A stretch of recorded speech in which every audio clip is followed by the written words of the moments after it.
suis ravie de vous retrouver sur ma chaîne En chemin vers demain, dans laquelle je vous présente les 22 arcanes majeures du tarot de Marseille. Donc aujourd'hui, nous rencontrons l'arcane qui est peut-être l'arcane le plus mal aimé du tarot de Marseille, que l'on nomme l'arcane sans nom. Il est souvent associé à la mort lorsque l'arcane surgit, mais comme vous pouvez le constater, toutes les cartes sont nommées, sauf celle-ci. Il n'est écrit nulle part la mort. Pourtant, elle génère beaucoup d'inquiétude parce elle nous parle surtout de transformation radicale. Et tout changement demande de laisser mourir quelque chose en soi. Donc, contrairement à ce que l'on peut penser, cette carte n'est pas la mort. En tout cas, elle ne représente pas la mort, elle représente un squelette, mais vous pouvez constater que la colonne vertébrale est représentée par un épi de blé qui est quand même le symbole de la vie. Donc quand cette carte se présente dans un tirage, on ne parle pas forcément du décès de quelqu'un, tout simplement d'une transformation, de quelque chose qui prend fin pour enfin revenir à quelque chose de plus essentiel pour nous permettre un nouveau départ. D'ailleurs, on voit que ce personnage, ce squelette, pour avancer avec sa faux, il coupe des têtes, il coupe des bras. Bon, c'est vrai que la carte n'est pas très joyeuse, mais en fait, la représentation est ainsi faite pour exprimer que pour continuer à avancer, il faut tout simplement éliminer tout ce qui ne va plus dans notre vie pour arriver justement à une transformation bénéfique, pour que l'on se sente mieux et qu'on puisse prendre un nouveau départ. Et là, son pied gauche, vous voyez, il prend position sur une tête. Je ne sais pas si vous voyez bien à l'écran, tout simplement parce que c'est avancer vers quelque chose de nouveau, mais en prenant appui, en faisant une sagesse de toutes les expériences passées pour ne pas les reproduire. Donc voilà, quand vous rencontrerez cet arcane dans un tirage, ne prenez pas peur, c'est simplement qu'il faut opérer un grand nettoyage, un travail d'épuration en profondeur pour nous dépouiller en fait de tout ce qui entrave et ne garder que l'essentiel. Et l'essentiel ici, c'est notre structure. Sans squelette, nous n'aurions pas le corps. Donc c'est vraiment le symbole. Là, c'est la colonne vertébrale en épi de blé qui est la véritable promesse de renaissance.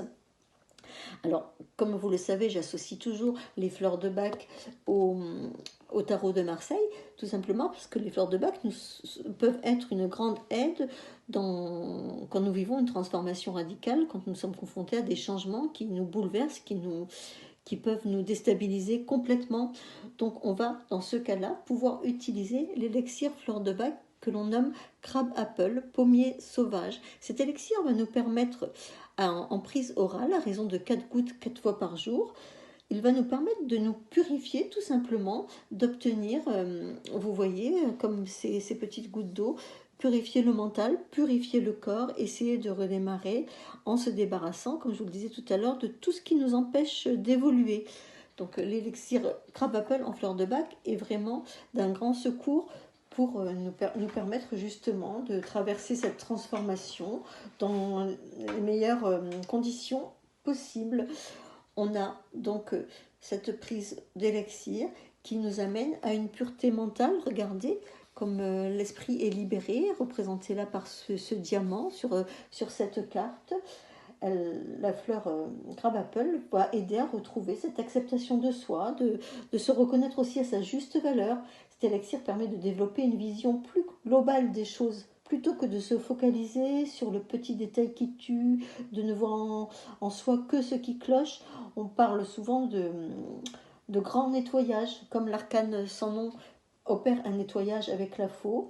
L'élixir floral va nous permettre de retourner cette puissante énergie de nettoyage contre elle-même. Elle l'utilise pour fertiliser la terre intérieure, en fait, si je peux dire, de notre terreau personnel, pour qu'on puisse vraiment redémarrer avec l'esprit clair, lucide, sans laisser les souffrances du passé ou la souffrance que l'on vit actuellement nous déstabiliser.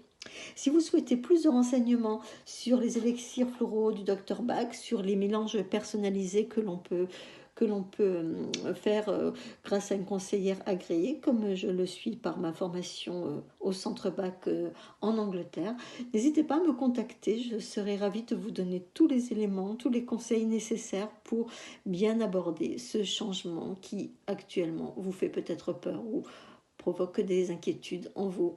Je vous souhaite une excellente journée. Je vous remercie d'être à l'écoute, de vous abonner, de liker et pourquoi pas de partager cette vidéo. À très bientôt.